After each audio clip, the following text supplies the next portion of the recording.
ഈ ലോകത്ത് ഏത് രാജ്യത്താണ് ക്രിസ്ത്യാനികൾക്ക് ഏറ്റവും കൂടുതൽ സംരക്ഷണം കിട്ടുന്നത്? യൂറോപ്യൻ രാജ്യങ്ങളിൽ നിങ്ങൾ ശ്രദ്ധിച്ചിട്ടുണ്ടോ? അല്ലെങ്കിൽ ന്യൂനപക്ഷങ്ങൾക്ക് ഏറ്റവും സുരക്ഷിതമായിട്ടുള്ള രാജ്യം അത് ഇന്ത്യയാണ്. അല്ലെങ്കിൽ നിങ്ങൾ നമ്മുടെ അയൽവാസികളെ നോക്കൂ, പാകിസ്ഥാൻ. അവിടുത്തെ അവസ്ഥ ഞാൻ പറയണ്ടല്ലോ. അവിടെ ഹിന്ദു, സിഖുകാർ, ക്രിസ്ത്യൻസ്. ചൈന നമ്മുടെ അടുത്ത രാജ്യമാണ്. ഇതിൻ്റെ അകത്ത് രാഷ്ട്രീയമല്ല പറയുന്നത്, അയൽ രാജ്യങ്ങളാണ് പറയുന്നത്.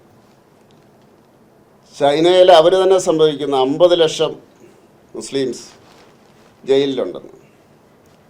ക്രിസ്ത്യൻസ് പറയുന്നു ക്രിസ്തുവിൻ്റെ ഫോട്ടോ മാറ്റിയിട്ട് അവരുടെ നേതാവിൻ്റെ ഫോട്ടോ വെക്കണമെന്ന് പറയുന്നു. ഹിന്ദുക്കളും പരാതി പറയുന്നു. നേരെ നമ്മൾ അടുത്ത മ്യാൻമാറിൽ വന്നു കഴിഞ്ഞാൽ എത്രമാത്രം മുസ്ലിംസ് നമ്മുടെ ഡൽഹിയിൽ ഇവിടെയൊക്കെ ആയിട്ട് വന്ന് കിടക്കുന്നു. അവർക്ക് അങ്ങോട്ട് പോകാൻ പറ്റുമോ? നമ്മുടെ ക്യാമ്പുകളിലല്ലേ താമസിക്കുന്നത്. ബംഗ്ലാദേശ് ഞാൻ പറയണം എന്താ സംഭവിക്കുന്നത്. ഇന്നലെയും കൊന്നിട്ടുണ്ട്. അത് വലിയൊരു ഇതായിട്ട് മാറിയിരിക്കുകയാണ്. ഹിന്ദുസ്, സിഖുകാർ, ക്രിസ്ത്യൻസ്. ശ്രീലങ്കയിൽ ആ ഈസ്റ്റർ തന്നെ അതിൻ്റെ ആ ഈവനിങ് നമ്മൾ മറക്കുമോ? എത്ര സ്ഫോടനങ്ങൾ, എത്ര പള്ളികൾ തകർത്തു. ഇനി ഞാൻ പറയാം, ക്രിസ്ത്യൻസ് ഭൂരിപക്ഷമുള്ള യൂറോപ്പ് എല്ലാ മാസവും വെടിവെക്കുകയല്ലേ.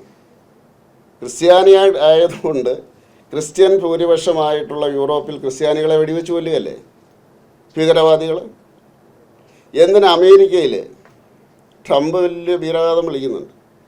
ആ വൈറ്റ് ഹൗസിൻ്റെ പുറത്ത് കഴിഞ്ഞ മാസം 2 പോലീസ് ഉദ്യോഗസ്ഥന്മാർ ക്രിസ്ത്യാനികളായതുകൊണ്ട് അവരെ വെടിവെച്ച് വന്നില്ല.